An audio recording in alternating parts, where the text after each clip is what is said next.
On this. Okay, so we're going to do the story today of Rapunzel. And I know you know this story, but this is not the Disney version that you are familiar with. So we're going to talk today about literary devices. What is a literary device? Oh, look at y'all. What is it? Stories to make like a point to make a point more apparent. Anything that will enrich or deepen the meaning. It's a strategy, a technique. You know what I like to think they are? They're tools that writers take out of their toolbox. For example, rhetorical devices, there are over 100. 100. Okay, so it's really interesting. Writers tend to use the same ones. So the ones we're going to focus in on today are the supernatural and symbolism. Supernatural, y'all, we've already done it. We've already done stories this month with supernatural elements. Things people believe are real, but cannot be explained by science or natural law. That's when you know it's a supernatural element. So let me be frank. In The Frog Prince, have you ever seen a talking frog? No, never even seen a real frog. Have you seen a frog change into a handsome prince? No. Okay, I think we can all say supernatural, right? Okay, so when you think about supernatural, things that can't be explained by science or natural law, the otherworldly, extraterrestrials. What do you think? Do they exist? They could. I don't possibly. What do you think? No. I know they could. I want to know, do you think they exist? No. Maybe. Maybe. Snigdha? See, I think 100% yes. The universe is exceptionally huge, and we're the only ones in it. The other reason I know this is military fighter pilots go to YouTube, have documented seeing on radar spacecraft that turn and shift at speeds that we are not capable. We don't have the technology for it. Look it up. It's on YouTube. Yeah. Now, why would the government not want us to know that? It would cause widespread panic. Panic and fear. Yeah. I have never seen an extraterrestrial. Yes, I believe in them. It's never been corroborated, but I choose to believe that. Magic. We've seen magic tricks, right? Think about why we love supernatural. J.K. Rowling has written the best number one best-selling series of all time in Harry Potter. Why? Supernatural elements. They transport us to this fantasy world. And I don't know about you all, but I want to go. Sign me up. I want to read a book that takes me to a whole different place, right? Miracles. Do you believe in miracles, Snigdha? Yeah, because it could happen in real life. It could happen in real life. What do you think, Audie? Yeah. Ooh, this is a new one. Audie, do you believe in miracles? Yes. In fact, one just happened last week. Oh. I believe in miracles. Would you like to share what happened last week? I'm okay. You know, let me just give you a miracle story. I always forget his name. He's a comedian. Seth MacFarlane. He was supposed to be on the flight for 9/11. He missed his flight. One of the planes that went into the towers, he would have been dead. And he says he believes it's a miracle. Something held him back, something made him miss his flight, and he is grateful. And I think a lot of people who weren't on those flights that were supposed to be probably think that, right? A lot of people will get this, you know, I shouldn't get on that plane, get that feeling. Spirits, and these are, you know, like ghosts. And I kind of like, right? Do you believe in ghosts? No, I just feel like whenever weird ghostly things happen, I'm just like, that's something I can. Do you want to go walking through a graveyard at night, y'all? No. I've never seen one, but I have a healthy fear of them, right? Angels. We just did a story, Sleeping Beauty, with the angel of darkness and the angel of light. In my faith, We believe that every person on the planet has a guardian angel, someone that looks out for them. And I don't know, if you don't believe that, that's fine, but it would be lovely if that was true. Can we all agree? Okay, symbolism is the hardest literary device for kids and me. Symbolism is when ordinary things, that are tangible have deeper meaning. They represent something completely different. For example, a clock. We all know that a clock tells time, right? Edgar Allan Poe is genius with symbolism with a clock. He says every time that second hand, that minute hand, the hour goes by, you're 1 second closer to your death.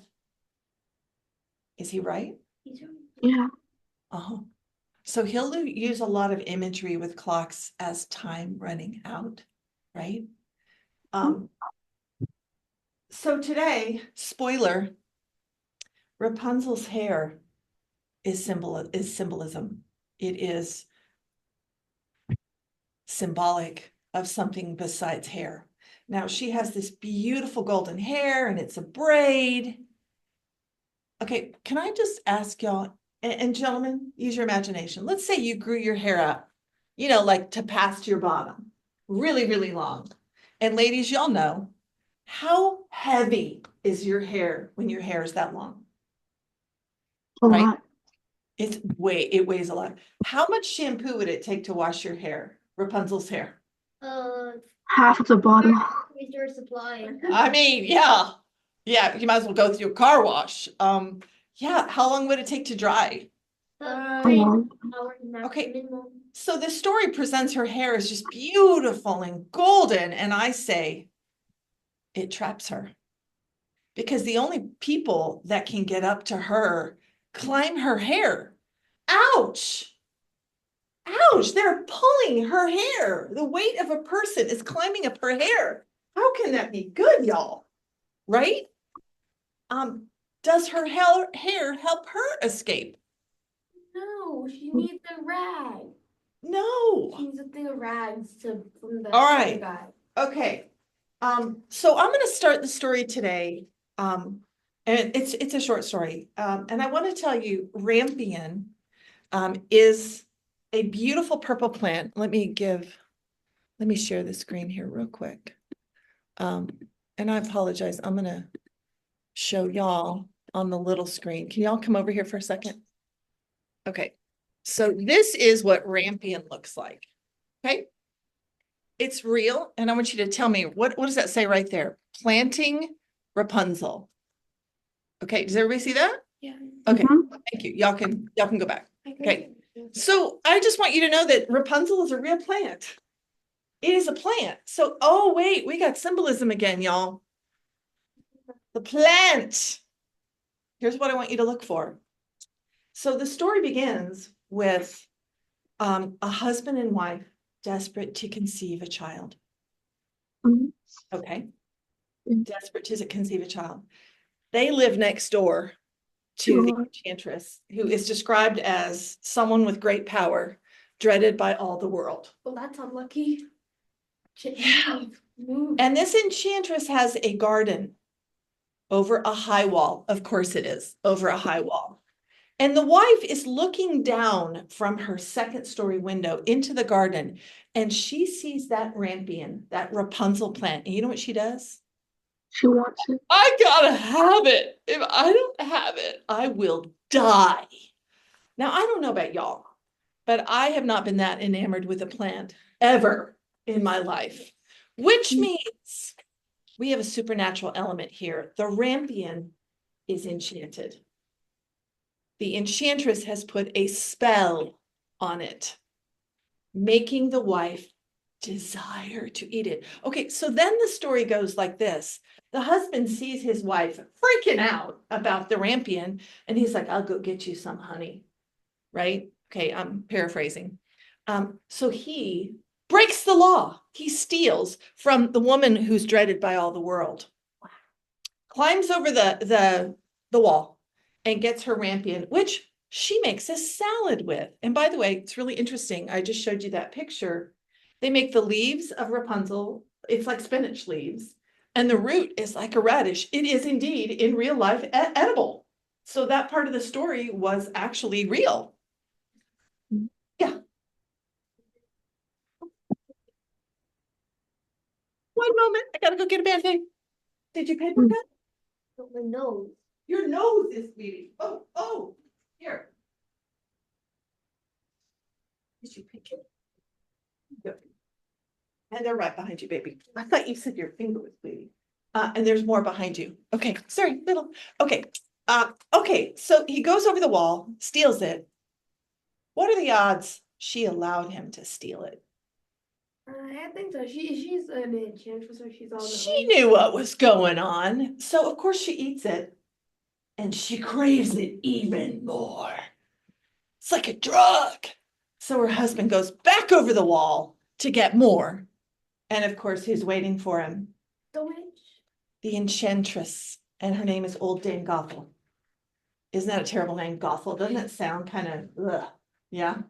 Okay, so this time she's like, how dare you, right? And he's like, I'm so sorry, have mercy. And of course she says, I will allow you to leave as long as you give me your firstborn child. Okay, coincidence, y'all? I think not. And here's what I think. I think the Rapunzel, I think the plant, the rampion / Rapunzel plant, allowed them to conceive. And guess what she names her? Rapunzel. Coincidence? No. Y'all with me now? Do you see the symbolism, the supernatural connection? Okay. So I'm going to go through, we're going to do the story last. I'm going to go through the story elements. So go to page 4. We have a protagonist, Rapunzel. And y'all, she's innocent in all this, right? And of course, she's the most beautiful girl in the world. Of course she is. And I do think the Enchantress is a fantastic villain. Love this. Old Dame Gothel. The husband and wife, Rapunzel's parents, really aren't in the story other than what I just told you. And then we have a handsome prince. Okay, so a man and a woman long to have a child. They live in a small house where the wife looked out the window every day and saw a beautiful garden filled with flowers and herbs, but surrounded by a high wall. The garden belonged to an enchantress who not only possessed magical powers, but was also feared. One day, the wife, looking into the garden, noticed the most beautiful rampion, Rapunzel, and it looked so fresh and green, she longed for it. In fact, she was consumed by a desire to eat it. This was likely a spell cast by the enchantress. Likely it was. Okay, can I just say that? The need to eat the Rapunzel grew until the wife could no longer stand it and she began to look sick. The rising action. Soon her husband began to notice his wife ailing. The woman desired the fresh rampion so much she told her husband if she could not eat some, she would die. Hearing this, he then attempted to steal some rampion for her. The first time the husband went over the wall into the garden of the enchantress, he was not caught. He brought it back where his wife prepared a salad with it. Unfortunately, eating it once made her crave it even more. Her husband went back to the garden a second night. But this time, when he climbed down the wall, the enchantress was waiting for him. Did she set a trap, y'all? Her husband, the old man is caught stealing Rapunzel and is forced to agree to give his unborn child to the evil enchantress. The man had no choice but to give his consent. Okay, so this is all a setup. Can we agree? The climax. When his wife did indeed have a child, the enchantress came and took her away, naming her Rapunzel. By the age of 12, Rapunzel grew to become so beautiful the enchantress locked her in a tall tower to hide her away from the worldly influences. Okay, this is where I'm like, oh, red flag, red flag. She's so beautiful. She hides her away. And all I'm thinking is, like other stories like Mirror, Mirror on the Wall, why did she hide her away? But she didn't want anyone to see why it's like Jealous? yeah. She didn't want her to get the attention. Yeah. By the way, 12 in the 1800s is right about the cusp of womanhood. She's about to start getting marriage proposals. Yeah, all this week I've been telling kids, yeah, they got married at 13 or 14. They're like, whoa. They didn't live very long. They maybe lived to 30 or 40 in those days. So they got married really young and started families really, really early. So yeah, she was marriageable by the time she met the prince. Absolutely. That wasn't young in those days. Okay. So yeah, I think there's more to this story here. Hiding her from worldly influences. Okay. There she left Rapunzel to live in a tall tower in the middle of a forest, y'all, having no door, no stairs, with only a small window at the top. Okay, so what is the symbolism of the tower? Yes, Tall, illuminated, weird, dark. what'd you say? Like a prison. Prison. It is her prison. She lived there for 1 to 2 years by herself in the middle of the woods, and no one could get to her but the enchantress, who said, Rapunzel, Rapunzel, let down your hair to me. And then she climbed up her hair, pulling at her scalp. And I'm guessing she probably wasn't very nice to her, right? Okay. When Rapunzel heard these words, she unfastened her braids, threw down her magnificent golden hair, which the enchantress used to climb up. A year or two later, so she's 14 now, a prince rode a horse through the forest and heard a beautiful singing voice and stopped to listen. Now, the story actually says a lot more than my quick summary here.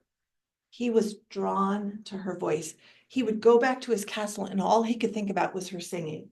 He'd never seen her, never met her. Was it possible her voice was enchanted? Yes.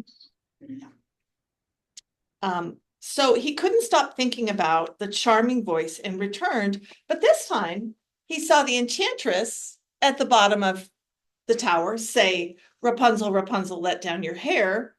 He saw the hair come down, saw her climb up and said, I'll do that too. And this is our falling action. The prince does exactly that. So it's really important, her hair. If Rapunzel, Rapunzel, let down your hair is repeated 4 times. Can we all agree? Okay. So they fall in love. They get married. Now, I don't know what kind of marriage ceremony they had in the tower, but they did. And then they come up with a plan.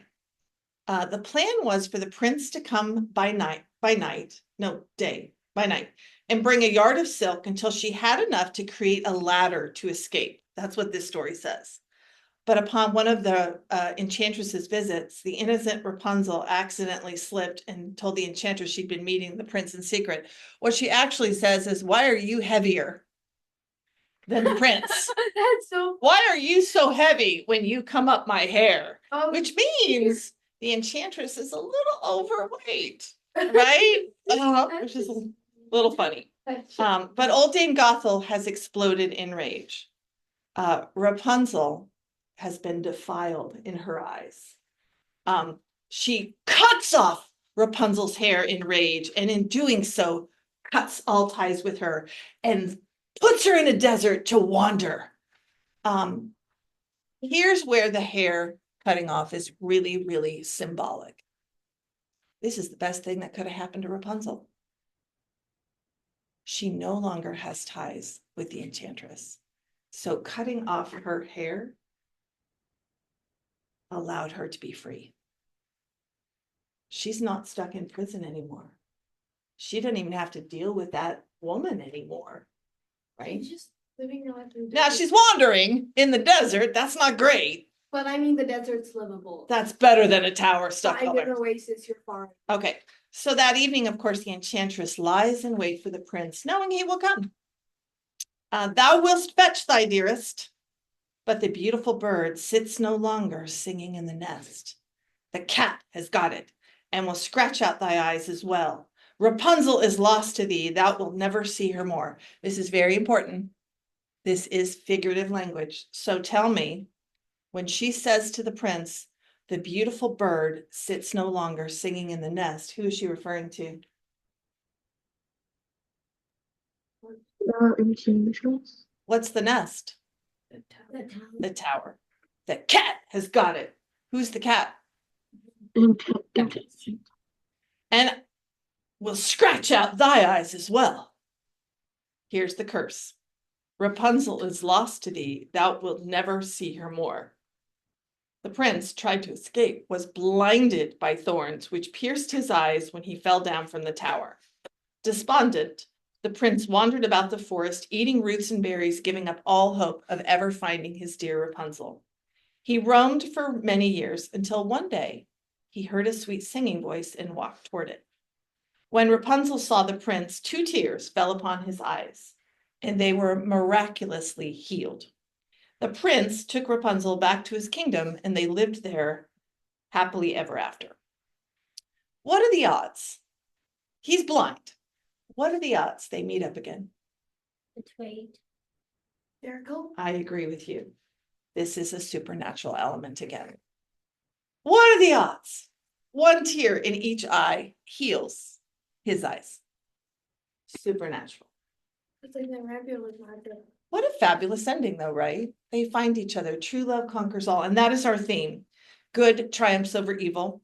Dame Gothel's plan to imprison Rapunzel failed. Even when she tried to isolate her in the desert and blind the prince, they found their way back to each other. There's another theme here. Seeking freedom from oppression, Rapunzel was imprisoned by the tower. And really, when she met the prince, she was emboldened. That's when she's like, I'm going to find a way to escape, right? They come up with the plan with the silk. Rapunzel becomes brave and seeks to escape, coming up with a plan. So this is her recognizing, I'm trapped. I'm imprisoned here. This is not love. I need to be free. Does that make sense? Okay. So if you go to the back page, the last page, and go to your outline, everybody, I'm going to map out your story. And yes, these are the answers. And yes, I just gave you all the answers. Okay, here's what we're going to prove today. And grab a highlighter. Throughout the fairy tale Rapunzel, the Brothers Grimm specifically incorporate supernatural elements and symbolism to retell an engaging story of how an imprisoned young girl not only found true love, but also gained her freedom. So in body 1, I want you to highlight the word in topic sentence number 1 in body 1, supernatural. Okay, the utilization of supernatural elements in the story as a literary device provided a mystical component, catapulting the reader into a fantasy world. Great sentence, right? Okay, one of the first examples of highlight the word magic is the bewitched rampion in the garden of the enchantress. Let's all be clear. That plant and the name of the story and the name of the daughter are symbolic. Got it? Okay. There's a supernatural element here because we know she had to have bewitched the plant. And I think it's very possible. And the story never says this. I'm pretty sure it helped her conceive. Did y'all know there are fertility drugs that allow people to conceive? Yeah. A second, highlight the word otherworldly component presented in the story was old Dame Gothel's curse on the prince. You're going to actually use the quote, and on your digital copy, I've given you the quote, and I want you to tell me what that meant, that curse. You remember when she says, the bird no longer sits singing in the nest, the cat has got it. The cat's going to get you too and blind you. Yeah, basically that. A third miraculous, highlight the word miraculous scene, was presented at the end of the story when the prince and Rapunzel are reunited and her tears restored the vision of the prince. I think you should also, in your response, talk about their reunion. Come on. What are the odds of that? Supernatural element. And then, of course, the tears. Throughout the story, the author's intentional inclusion of, highlight the word paranormal, created a captivating narrative stirring the reader's imagination. Symbolism was also embedded purposely by the Brothers Grimm to reveal deeper meanings and hint at the story's theme. I'm going to tell you something. In body 2, go ahead and highlight all the times you see the word symbolism or symbolic. And I'm going to tell you right now, it's 5 times. And I'm going to tell you right now, I know I made a mistake. It wasn't a mistake. Let me tell you what happened. There is no synonym for symbolism. Not really. So you're going to have to really avoid using that word because I already used it. So the first use of symbolism was with an ordinary plant rampion, which was intended to show how the wife was lured with a desire to eat it. So it is both enchanted in the first body paragraph and symbolic. It's more than just a plant, isn't it? Yes. Okay. A second edition of symbolism was the obvious description of Rapunzel's hair. What did it symbolize? Well, when it's finally cut, actually, it symbolized a weight. It was shackles. It was like her being handcuffed, right? It weighed her down. It held her down. And not until she cut her hair was she free. And then finally, the third symbolic element was the tower. I think that's an obvious one, y'all, right? Imagine she was in there for 2 years, y'all. Do you remember the pandemic? Do you remember being stuck at home? That was fun. That was We not had devices. I We know. didn't even have any devices. So the symbolic elements blended into the fairy tales created new depth, adding complexity to make the story more meaningful. And all of your answers are on the back. Okay, so I apologize. I spent more time analyzing the story. It is not a long story. Please read the story, especially those of you online. If I took 8 minutes to read the story, then I took time away from explaining the story. Does that make sense? Mhm. And I think it'd probably take you 4 minutes to read the story. All right, this concludes the lesson, Snigdha. Thanks for watching. Okay, and I am going to stop.